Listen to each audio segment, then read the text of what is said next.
The 17th hour of the global tour around the world of the ILO. Welcome to Brussels, welcome to the European Parliament, welcome to our studio in which we have collected wonderful guests to be discussing the future of work and especially looking at the youth here in Europe. And let me introduce the panel that is here right at the moment with me. To my right, it's Heinz Koller, ILO Assistant Director-General and Regional Director for Europe and Central Asia. Thank you very much for having come here that quickly, almost sort of jetted here from Bucharest. We're going to be talking about that in a moment. To my left, exactly the person that has a great focus simply because he's representing more than 100 youth organizations all across Europe. It's Frédéric Picavet, the board member of the European Youth Forum. And to his left again is Esther Lynch. Thank you very much for having come here. Confederate Secretary of the European Trade Union Confederation, ETUC. And last but not least, to the very right from my point of view, but of course to the very left from your point of view, ladies and gentlemen, is Maxime Ceruti. He is a Director Social Affairs at Business Europe. So we almost have a representation of the ILO tripartite system here. Let me kick off, ladies and gentlemen, with a couple of figures, and then we're going to go into the interpretation of the figures. Right at the moment, the EU looks quite good as far as unemployment is concerned. The numbers, the figures have not been as low as that as the beginning of the year for a number of years. It's a high level of employment with more than 239 million people employed Europe-wide, EU-wide, and there are only 16 million unemployed. Now, if you turn to the figures for youth unemployment, the picture is slightly different, and you have a great variation between the member states, between the 28 member states. You have something like 40% of youth unemployment in Greece. You have something like 5% in Germany and in Denmark. So it's quite a big variation. And then, of course, there are the global challenges that we've just heard also in Geneva and in all the other stations. We have the challenges of new technology, climate change and demography. However, there is a European story, and that's what we're going to be talking about. Now, Heinz, looking at Europe, looking at EU 28, but even beyond that, the other European countries, what's your feeling when you look at the future of work? Are you slightly worried, or are you thinking, great, we embrace the future? Yeah, I think I'm both, actually. First of all, to your figures, it's true that the European Union, in terms of employment and unemployment, is actually doing quite well.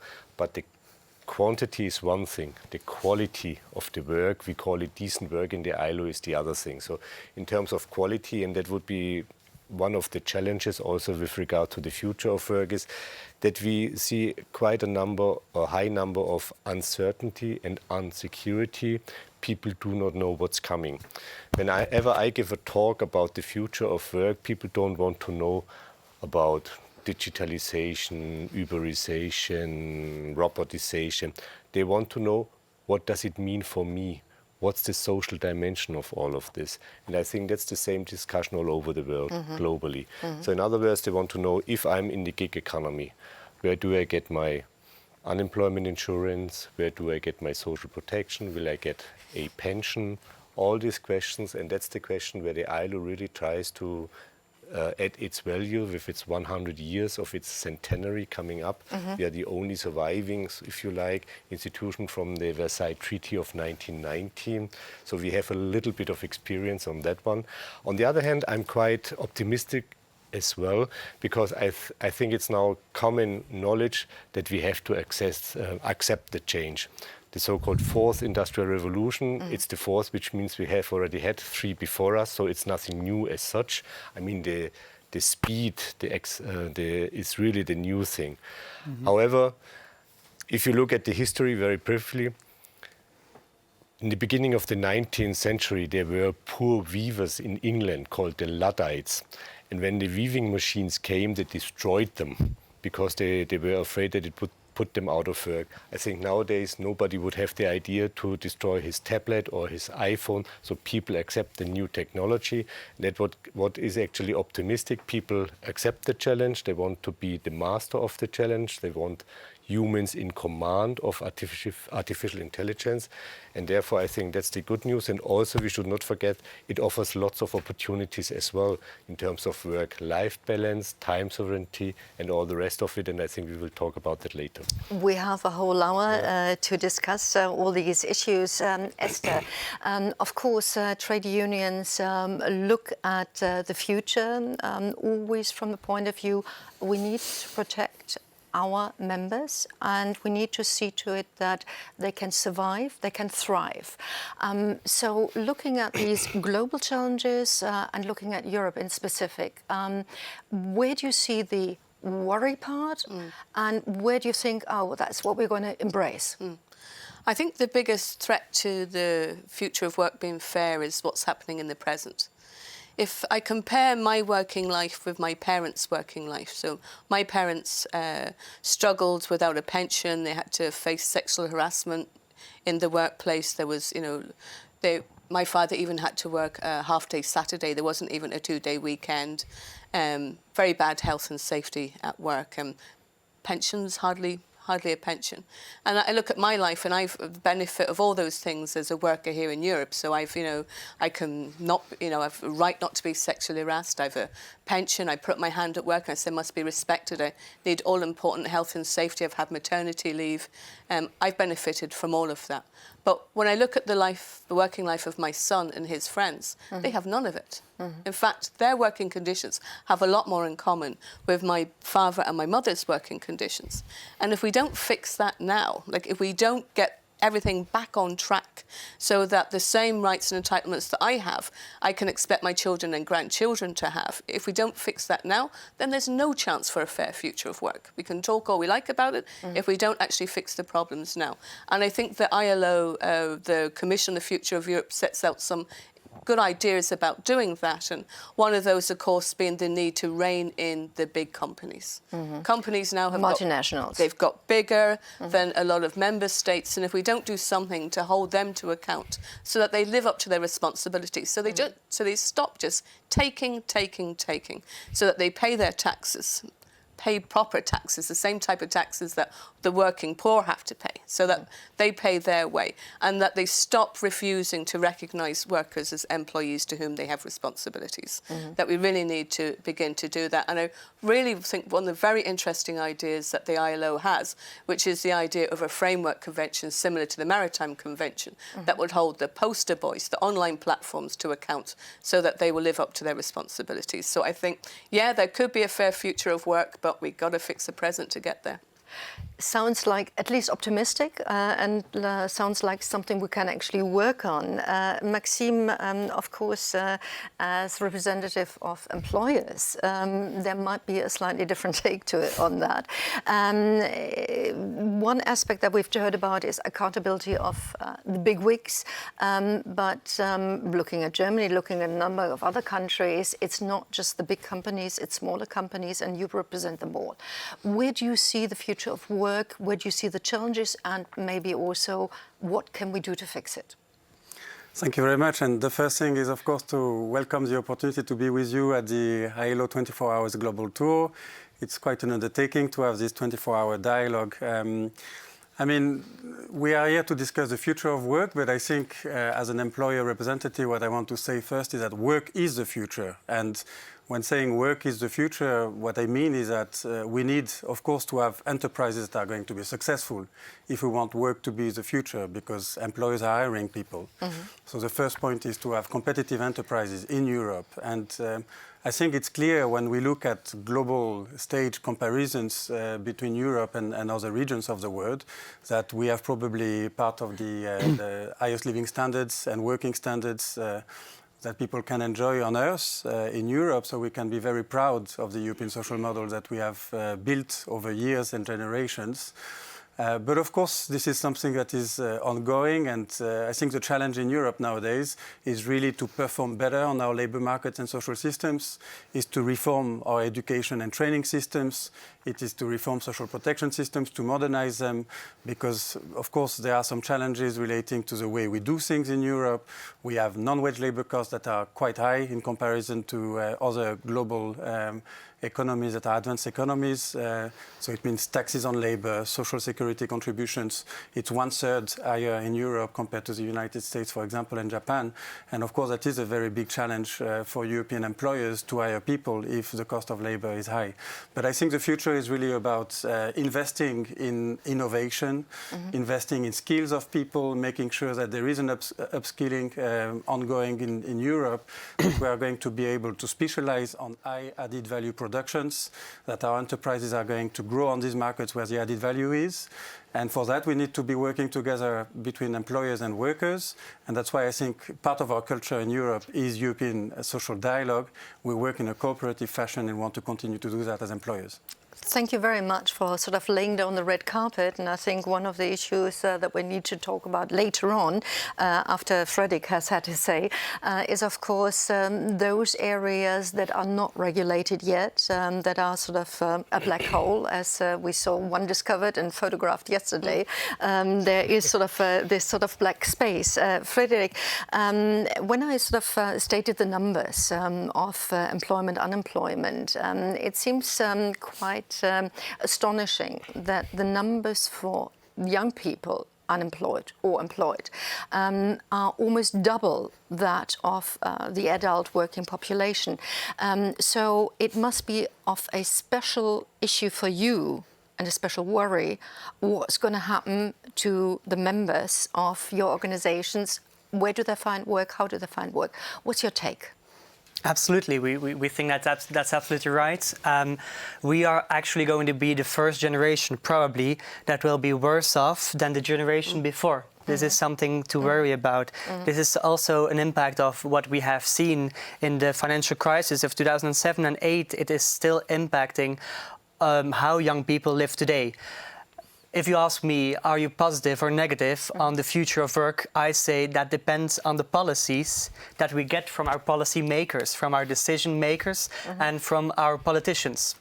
But when we step back and when we look today to Europe, we see that already the future of work is changing the labor market. We see that already now the young people have it difficult, exemplified in the gig economy, when we see that the labor conditions are not good.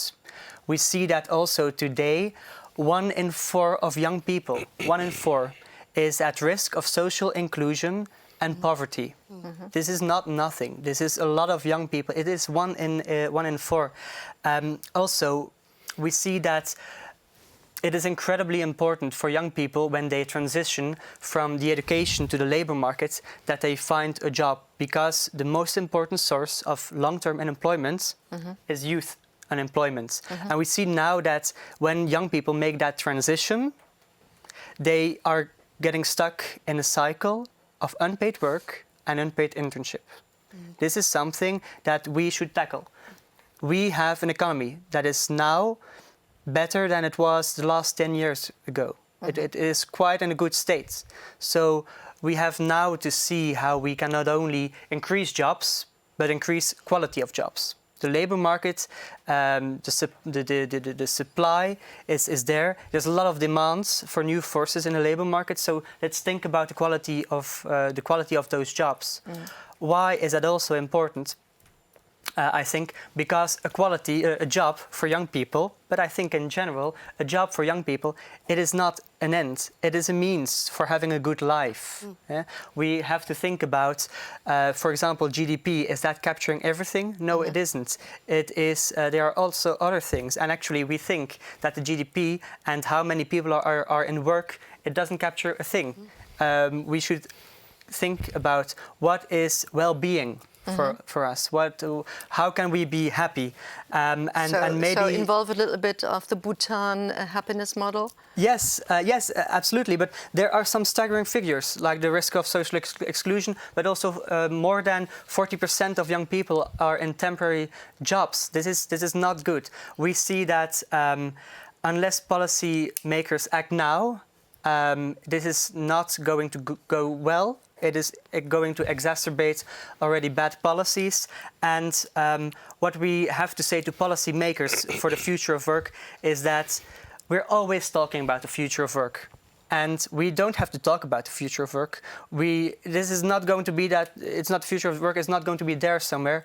We don't have to talk about the future of work. We are setting the future of work. And the policymakers, they have to know that a lot of things, megatrends are coming to us, climate change, demographic changes, also some other changes, globalization, for example, they will impact the way we work. But we can do something, and this is a discourse that has to start now, because it's always talking about how the future of work will impact us. We have to think how we can impact the future of work, I think. Thank you very much for pinpointing that. And with that, actually, Heinz, I'd like to turn to you again.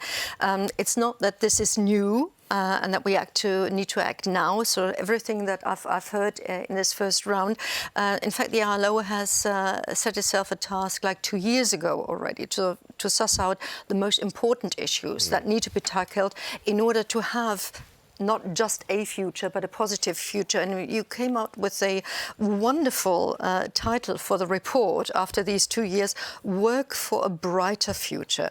Now, what's bright about the future? So let's sort of kick off with a positive.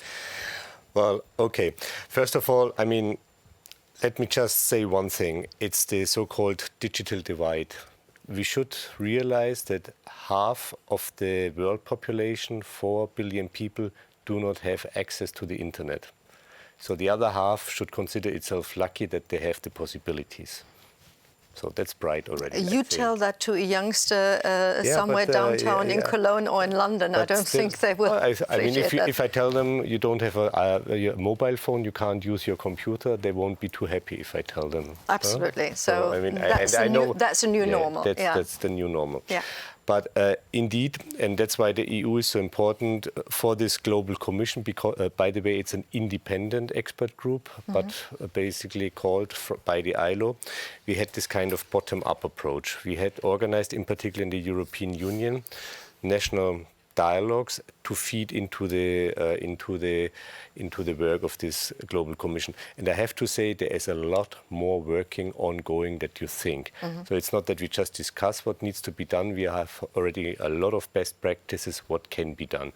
And that's basically being distilled now in this report of this global commission. They have come out with 10 recommendations, which they presented in the end of January, which will be an important input into the International Labour Conference.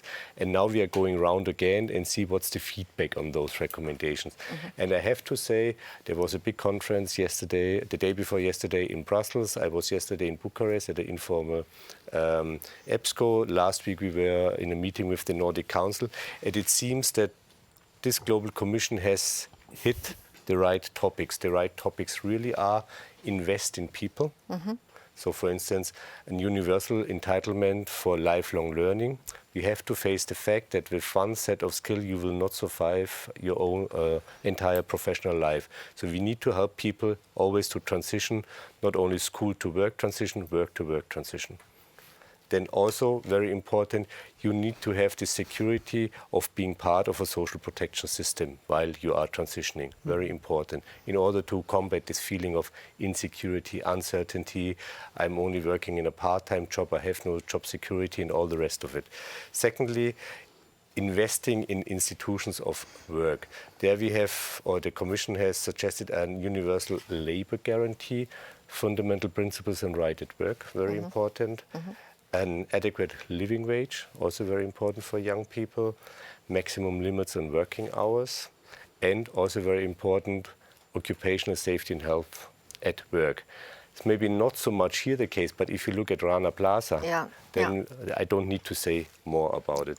And then also investment in decent work, and there I'm with you. We also, first of all, we have to look where other jobs of the future are coming from. So the Global Commission feels it's the green economy, it's the care industry, it's the rural industry, but we also need infrastructure investments, and also we need, as we call it, to create an enabling environment for sustainable enterprises. So really have incentives for enterprise to invest in decent work, not short-term profit, but long-term sustainability to provide decent jobs for young people.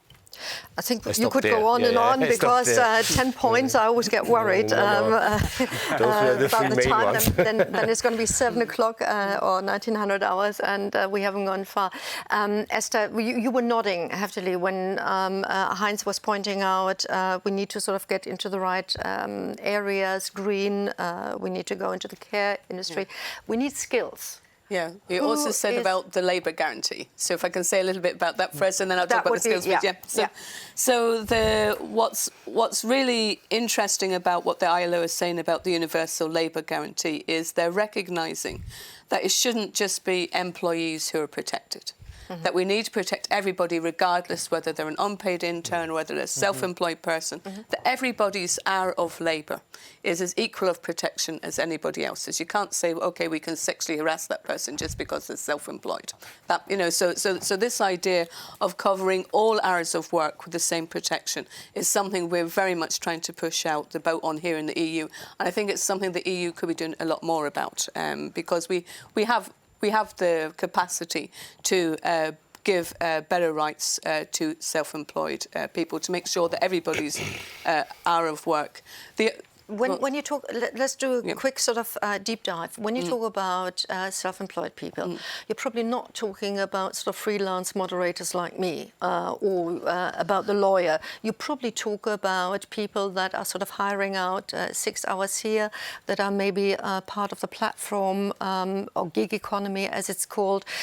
So how would you demand, and how do you think people are already protected, on what needs to be done there? Yeah, so I am actually speaking about somebody like yourself, and I tell you why I'm speaking about somebody like yourself. So you're here in this building, and you benefit from the health and safety that's available here because the employer here will live up to their responsibilities. Say, I own this workplace, so it doesn't matter if the person is here as self-employed. I'm going to make sure that they're equally as protected as everybody else. Now, take then somebody who's cycling on a bicycle delivering pizzas. So in that circumstance, that's the type of person we all would immediately say, no, we want them to be covered. You know, we want to make sure that their health and safety, that if they have an accident, if their bike is stolen, if, as is happening to a lot of them now, they're deliberately being lured to areas where they're being attacked and the money being stolen from them. And yet they're the very people who are denied rights as employees, denied the protections that should be afforded. So from our point of view, it doesn't matter how much you're paid, you should be protected as a self-employed person. That's what, just please forgive me, let's just do one more deep dive. There are sort of, you know, there's a state saying you have to insure yourself if you are in one of those kind of jobs. Or should the state cover that anyway? No, the state should make those online platforms act as employers and live up to their responsibilities. I mean, it's only through a legal jump through legal hoops that you can even begin to claim that those workers are not employees. But even if you can't prove that they're employees, I believe we can prove all of those workers are employees, but it's just taken so long going through the courts. But even if you can't prove that they're employees, they should still be protected. There is no justification not to protect those workers. There is no justification to say nobody cares about their health and safety, or nobody cares what they get paid when they're off sick. I mean, these people barely make minimum wage. You know, so it's not like it's not good enough not to take care of them. One very quick, just because the ILO is a tripartite organization, it's not only the state, the employers and the workers, just to be clear. Right, I'm just saying, you know, who's in the end responsible for giving that cover? I say the platform. you say the platform. Maxime, what would you say? I've got plenty to say now, so I'm going to react to a lot of things that have been said. The first thing I want to say is that, I mean, you introduced telling us about the numbers in Europe, and I think it's very positive that economic growth has translated in jobs. And that is a fact. We have a high level of employment nowadays, and that just shows that this is happening. To Frédéric, on the young people, of course, it's important to provide opportunities to the young, but we see that the practice is showing very different things. On the one side, dual learning, where it exists, where apprenticeship systems are working well, is correlating with low levels of youth unemployment, which is very encouraging and the way forward. On the other hand, we see also that high minimum wages, where they exist, they may play against the employment of young people, because it makes it more difficult for employers to hire young people. In terms of the employment regulations, of course, what we are trying to do is two things. We are trying to activate people, and we are trying to also promote transitions on the labor markets. Activation is very important because there are underrepresented groups on the labor markets. Women remain one of the important groups. There is still a big gap of employment between men and women, but it's also true for the youngsters. There are big numbers still today who are not in education or in employment. And of course, the more it is about social inclusion, the more it is about providing basic skills to these people, and the more there is more to do than a labor market integrative project. So we need to be working in partnership on all this. But for the young people, I think for the future, of course, it is also a question of choice. It's a question of responsibility. And I think part of our generation to come now, a lot of them wants to be entrepreneur, and that also replied to Esther. We've got the self-employment and work relationship question nowadays, and I think it's important to leave choice to people, and the transition should be promoted between jobs, between employment statuses, but it is not the same to be a worker and to be a self-employed, and we need to respect those differences. So that's very important. And last point is on the global level. We've heard about global corporations and their responsibility, and it is true that many very large enterprises are currently doing a lot already in order to monitor what's happening in their supply chains. So there is a good level of awareness and understanding of the responsibility, but it is really to respect the duty to protect is in the hands of the governments, and we should not have debates which would move the responsibility from states to enterprises. Enterprises should focus their energy and their resources in creating good products and services that are going to reach markets. Now, let me deep dive with you for a second there. If a platform survives by using the skills of many people who are self-employed, i.e. sort of stand on their own 2 feet, who do you think is responsible for giving them the coverage, health coverage, old age pension coverage, etc., if they are only working for one platform? So, for example, in the last period in Europe, we've had some debates around that. There were debates around the labor laws, and there were debates on social security. And I think it is quite widely accepted principle that all the working people, whatever the status of employment they have, they should have some form of coverage of social protection. Because, of course, it's about being part of the labor market, being part of social protection, and all people need some protection. The difference is that in the way to do it and organize it, first, there are different countries in Europe, and we are speaking about social security as a competence of the member states, so the way it is done varies a lot. Then there is a link with different forms of employment, which may be very varied. But there is also the question of what kind of protection do you want? And I was hinting at the individual choice. Particularly for the self-employed, there may be more of a choice because, of course, when you're an entrepreneur, you want to take more risk, perhaps, because you're creating your activity. I still haven't heard the answer. I still haven't heard the answer to my question. Like, should it be the state that is responsible for that? Should it be the higher wages that I would get when I'm on the platform and therefore can afford to pay myself? So who's actually funding the bill? I mean, if you are self-employed, you basically are responsible for yourself. You're going to pay for the contributions, but of course, then it can be also relating to the way in which the states organize it. And the states have different systems, as I said, so I'm not going to give a response for Europe because each country will have its own solutions. Great, thank you very much. It was a bit clearer, not quite to the point, but Frédéric, what do you make of that? Because, I mean, that is exactly what the young generation is now looking at. And let's face it, I don't think that any of the below 25-year-olds think, I finally want to have a 40-hour job where I go to the same employer for the rest of my life. I don't think that's sort of sexy these days. However, they want to survive. Where is the pathway that you would want European states, Europe, and us here to take?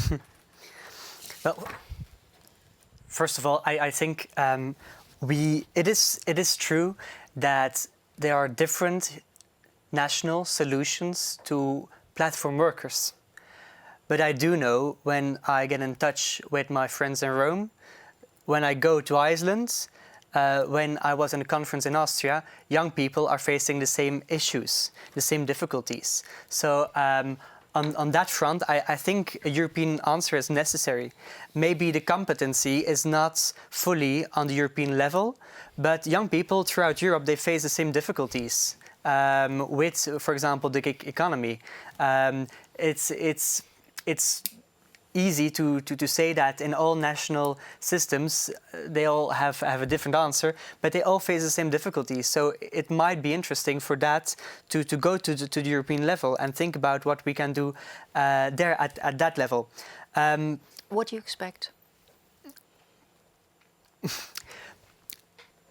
I'm expecting that when young people are going to a job, that they can have quality jobs, that they are protected, that if they are working for something like, for example, Deliveroo, they are an employee. You can just see that they are working for this company. They don't work on a single basis because they work in a bigger environment. They need social protection, and it is true what you have said. It's about the fact that we need protection not only for employees but for everybody. We should, as young people, not only be seen as beneficiaries, we should also be seen as rights holders. We have certain rights as well as young people, and we believe, if I'm just putting this discussion to young people, that in certain states this fact has not been acknowledged. In certain states there are discriminatory practices where young people, when they have not yet entered the labor market, they can't get certain protection. And this is not how it should be, because there is the right to have social protection, and there's also the right to make sure that young people can live a quality life. Do we need a special contractual arrangement with the young, or are the young just part of a system that needs to encompass the special demands? I think that the young feel the changes of the labor markets more sooner than a lot of other people, and we have to think what will this give in the future. And we have to make sure that young people, when they go to work, that they can have a quality life, that we can make sure that they are not angered by what is happening in the political system, because this will have detrimental effects on a lot of issues, and not only on the economic sides. It will also affect the societal and also the political life in Europe. So yeah. Let's do a quick detour, Heinz, to sort of get a couple of structures. I would like to talk or about the gender issue, especially since you've just come from a meeting where that was at the core. But maybe sort of that shows a couple of other issues, how to treat big challenges. Then I think we still need to talk about the competition or not of AI, a threat or a chance. Let's kick off with the gender question. It is a social debate all over Europe. Do you need laws enforcing certain percentage of participation? Do you need laws and giving an enabling environment? And what about this thing between the ears? How much change does need to happen there before laws will actually be effective?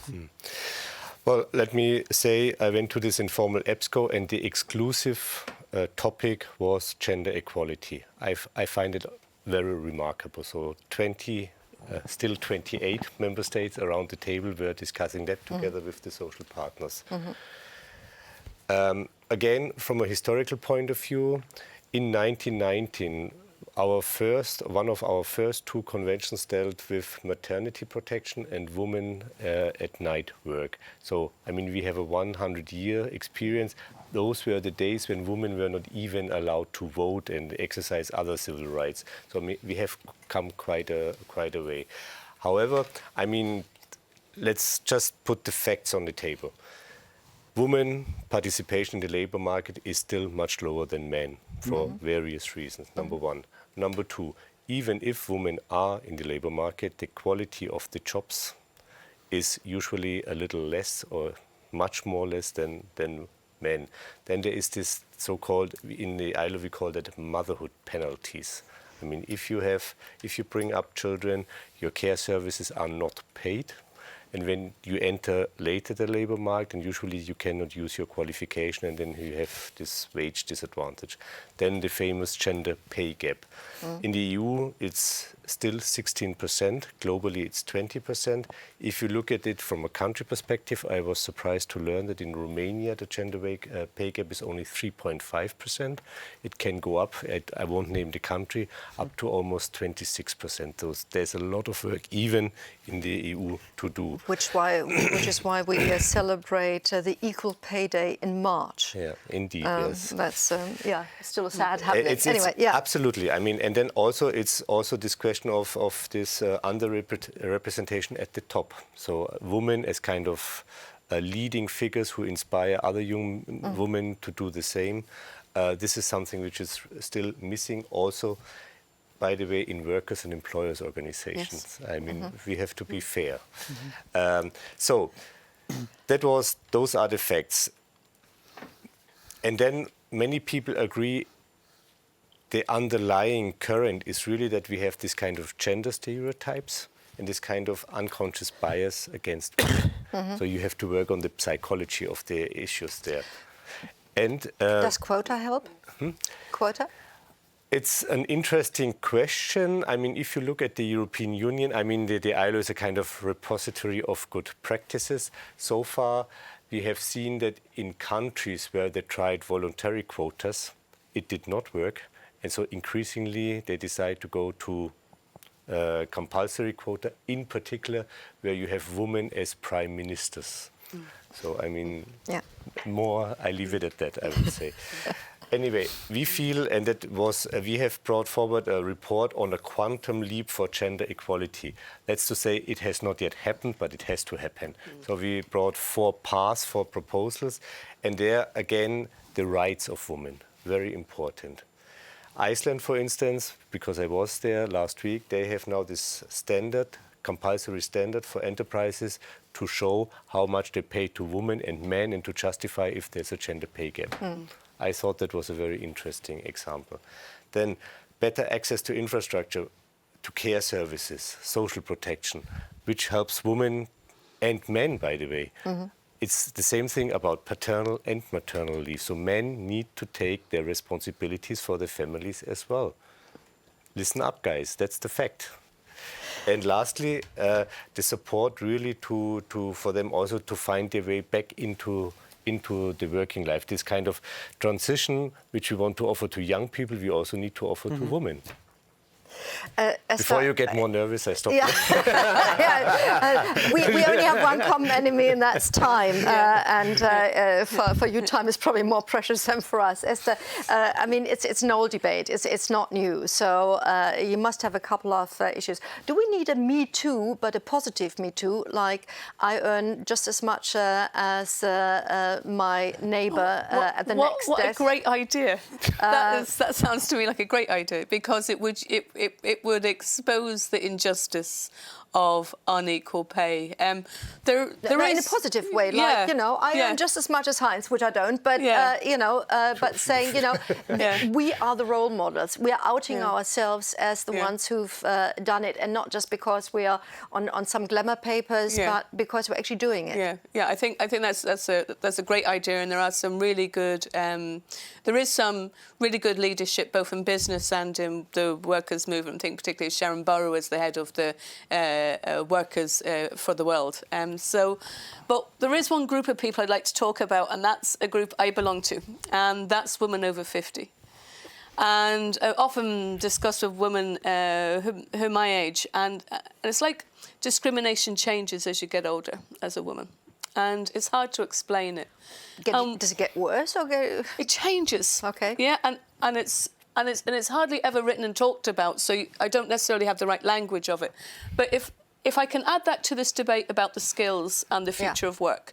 So if you look at any list of jobs that are going to go, a lawyer is normally in the top 10 list. I'm a lawyer, right? So I'm a woman in my mid-50s with a mortgage and all the responsibilities. And then if I was replaced by artificial intelligence, how would I go about reskilling? Like what does that actually... So I often think about this debate that we talk about it in far too theoretical a way, that we need to talk about it in a way that gives people like me that I can relax about the future and not be afraid so much about the future. The other thing, then, if I can just make one more point, because I'm afraid I won't get back in again. But there's one more point I do want to make about the AI stuff. So I think that we're going to come. We'll come back. Okay. Definitely, that's a promise and not a threat. Maxime, on that issue, gender. I mean, as employers, you probably can say, well, you know, we have a couple of lady business leaders. So what? Is that an issue for you at all? I want to comment still also on the way young people are in society and also on women. But on young people, there is something I want to say, which is that there is a free choice also for the young people, and it's not very much emphasized. So I'm saying it. People, most of them, it's true that where you are born makes a difference, but most of the people in societies today in Europe have access to education because it's a basic right in our societies. And it means that young people should be encouraged to really know what they want to achieve with their lives. They need better information about labor market dynamics, where are the opportunities, and understand better how this can connect to them as individuals in order to make good choices for their education and good choices for their first steps on the labor market. That is very important. A second point on women is, of course, we're speaking about half of the population with women. We cannot speak about a minority. Yes, more than it's not a minority. Women are, of course, a central group, and it is true that there are traditionally differences in participation in the labor market. We see the upward trend of stronger participation of women that is positive. But on the other hand, I think the key issue relates to stereotypes that you said, because it's true that women tend to choose some specific professions and specific sectors of activity, more in the care sector, for example, or in education or in social skills. And I think what is really at stake is for more women to make the choice of going for scientific, technological, engineering and education, that they would be able to really get the jobs in industry, in manufacturing, in being in new role models for women. And of course, that is a long-standing journey. It's not going to happen overnight, but this cultural element for women to feel like they can do whatever they want in the labor market, in all the sectors, I think is really key in order to make progress. Is there a special, from your point of view, European dimension to this? There is a European dimension to everything. Of course, we can learn from each other in Europe. And I think on these issues, it's very important to understand how different countries do it, because this cultural element varies between cultures from the north to the south of Europe and from the east to the west. And when we were speaking, I don't know who spoke about Romania in terms of gender pay gap, but of course the fact that these countries were behind the Iron Curtain and in communist systems had an impact on the way in which role models existed for men and women. So I mean, all this needs to be accounted for in the debates, but I think it's really in terms of education, it also goes back to what I was saying. It's about young people being free to make their choices and being free to choose. For women means that they should be encouraged to choose where they are not used to be, at least their mothers. Statistically, of course, it is so that at the entrance, at job level, first job level, it is women just as well as men. From schooling point of view, A-levels, more girls have better A-levels than guys. It's just that then, at the moment, it is sort of in their 30s that the disproportionality starts. Frederick, your view as a young person, but then I would like to come to a threat. I'm going to throw that to you. Let's first of all have your view on that. First of all, on the gender equality, I even honestly don't know how to answer that. You know why? Because young people, we are already ahead of this. We are not talking anymore about this gender equality and the fact that it is needed and that blah, blah, blah, blah. Yeah. We're on so, in the sense that, come on, no. it is, right, we should already be so much further than this. That's so 20th century, would right? you go for paternal leave? Yeah. Yes, absolutely. Good. I call myself a feminist, and a lot of my friends do as well. And I'm not sure how it is possible that we are still speaking about this. Great. We are always, I have the feeling, and I will conclude, 3 steps ahead of the generations before us. The same goes for climate change. But I will keep it with this. But it's incredible how we are still talking about this. Come on, this is not necessary. Fantastic. Okay, let's hope that your generation, certainly of my son and his wife, and they seem to have a different take on it.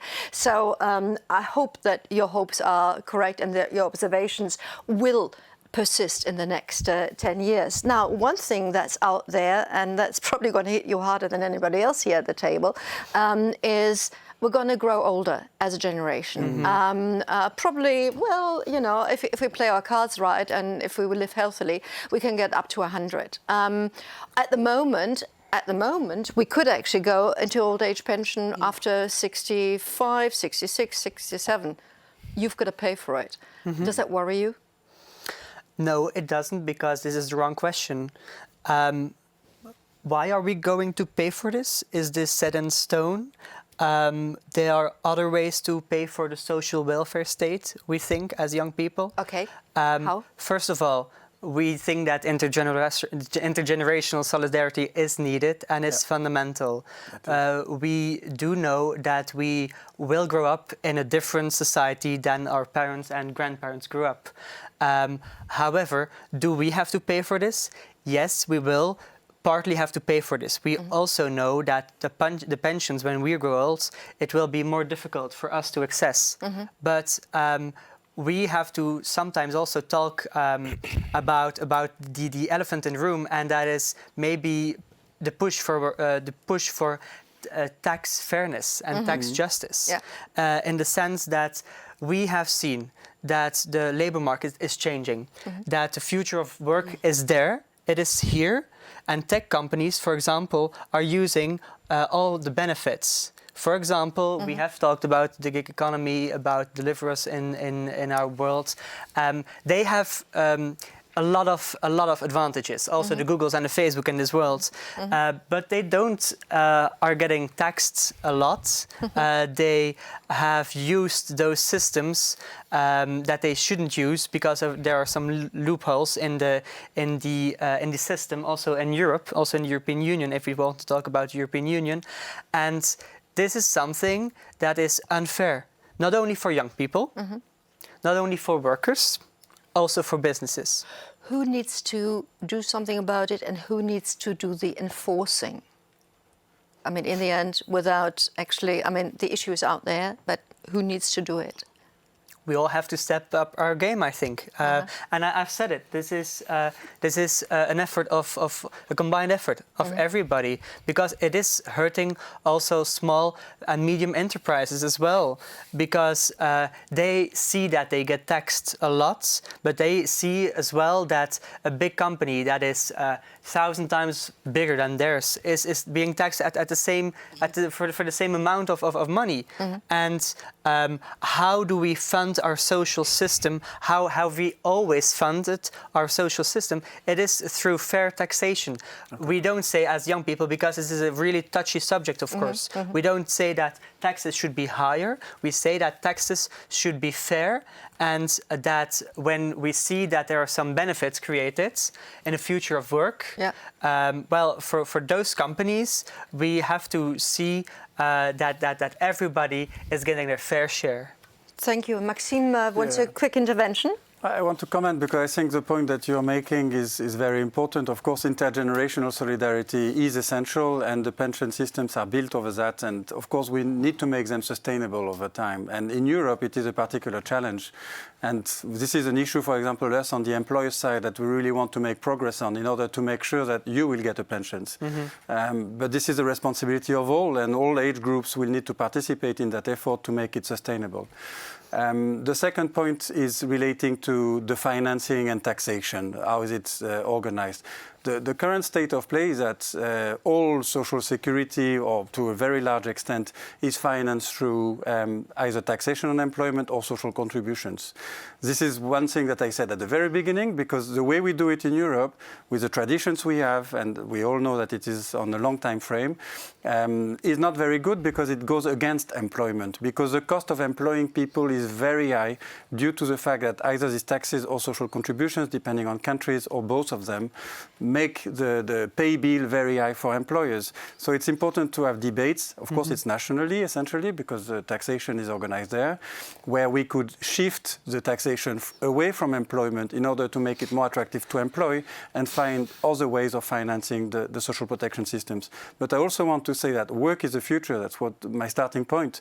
And work is the future means that we should avoid illusory solutions where we would think that without working we will be able to organize welfare systems. I think also for meaningful life, 1/3 of people live alone these days. I think work is social interaction. Work is ability to have an income and to be self-sufficient. And we need to build on this interaction capacity of everyone to be in a work context, sharing, collaborating, working together, rather than going against it. And that is the future. That is the future of work. We now finally have to put on the table the issue that I've postponed earlier with the robotization, automation with AI out there. And I'm going to start with a black and white quote, which is either learn to think in algorithms or be replaced by an algorithm. Now, that is, of course, very, very black and white. However, do we need special skills in order to keep up with the development? Is the development as drastic as that, or how much can we influence it? And all of that in 1 minute. No.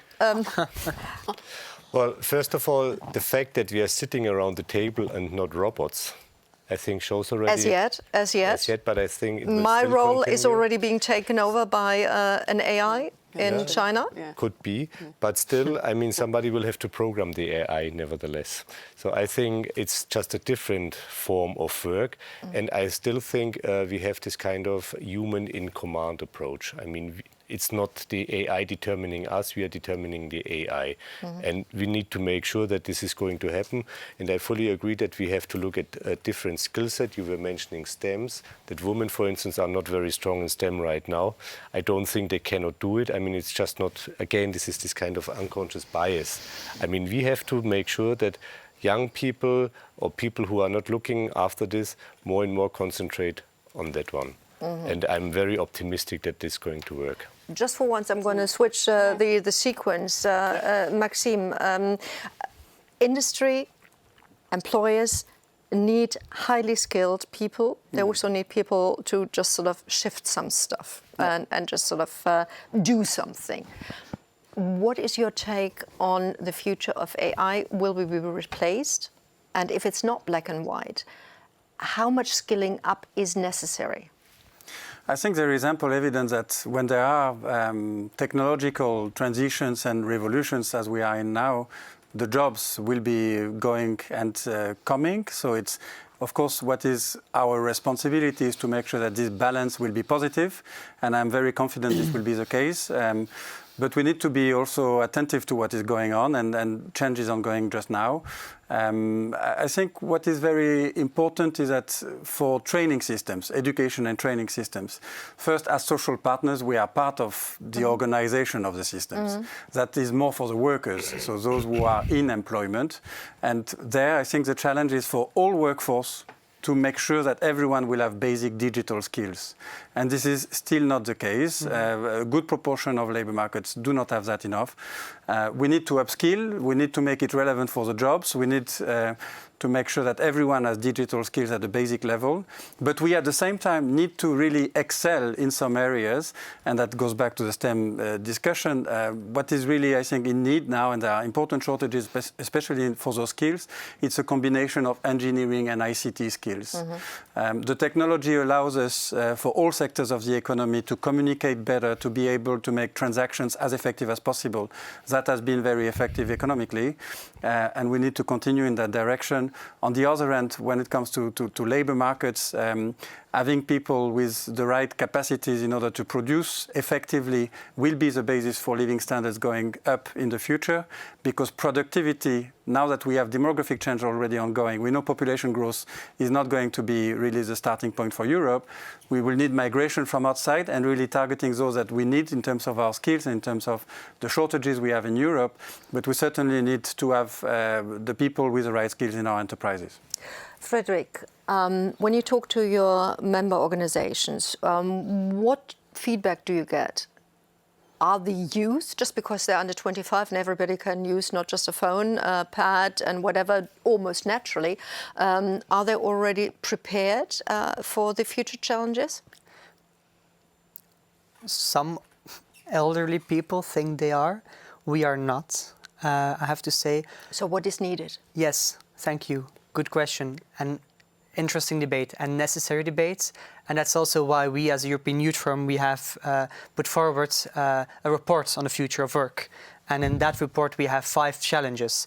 The first challenge is the necessary skills that young people will need. Only 20% of young people feel that they have the right digital skills for the labor market. So that is not a lot. 20% is not a lot. It's 1 in 5. So this is the first thing. Second of all, the future of work is going to have an impact on the equality. Some people are going to be hit more than others, so we have to make sure that this is also something that we will tackle. But coming back to the digital skills, we have to invest more in this and we have to upscale. And I want to end with also making sure that we are not only focusing on the numbers. The jobs in Europe, they are growing, but we have to see that there is a transition also from low skill to high skill labor, and that some people will stay behind. And it's not because there are more jobs that some people are not getting impacted. Those people are getting impacted, and we have to upskill them, and we have to make sure that there is access to education and access to training, and that is something fundamental. And lifelong learning can help with this. Thank you so much. Esther, sorry, only in 1 minute. I know, challenge. So what I would like to say is that the depressing thing about the tech sector being the future is it's sexist. It's not me saying that. You can pick up any newspaper and you would hear this. Yeah. So you have your work cut out for you there. The other thing I would say about artificial intelligence is this: is that it mightn't be the whole job that will be gone. It'll be part of your job. And it's likely to be the easy, monotonous part of your job. So that instead of your job being a mix of tasks where you have some downtime and then there's other time where you have, with, say, a high emotional content where you have to keep the customer happy, it's now going to be nearly all keeping the customer happy. And I think when we're talking about skills, all too often we think about the tech skills, whereas the skill of the future is actually going to be about your relationships that you're able to build with the customer. And I think women do that really well. Well, that's okay. So we get back there. Now I have a challenge for you. We only have a minute and a half left. I'm going to start a sentence and you're going to finish it. And poor old Heinz doesn't know what's coming. In 10 years' time, when the ILO is 110 years old, the future of work is? hopefully brighter. Even brighter. Now, you can think about it again. Frederick, the future of work, you're 10 years older then. Even you are 10 years older then. The future of work then. I will not be young anymore at that time, but I do hope that we have found some policies and that we have seen that the social welfare state is still there. The social welfare state has been lagging behind the last 10 years because of the crisis and because there was some pressure on all sides to cut back on investing in people, and I'm wrapping up this, but we have seen that investing in education, it has gone down. But I hope that in 10 years we see that we will be the ones designing and implementing policies for the future of work, and it will not be the future of work that will go over us, but we will be in charge. Maxime, Esther, you have to be very short. Yeah. In 10 years' time. In 10 years' time, I think we need to have the right solutions and we need to create confidence. This is a joint endeavor for the Commission in Europe, but also for governments and for social partners. And for us employers, what will be key in the coming 5 years is that the social policy will go together with an industrial strategy. Esther. The future of work will be better than the working life my parents had, better than the working life I've had, and 100 times better than young people have it today. Well, if that wasn't a positive outlook for the future of work in 10 years' time, now we're going back on our world tour. And thank you very much for this dynamic interaction that we've just had here in the studio in Brussels. We're handing over to Abidjan in Ivory Coast to Michael Onin. And I know that you and your colleagues have prepared something very special. Thanks very much. Bye-bye from Brussels.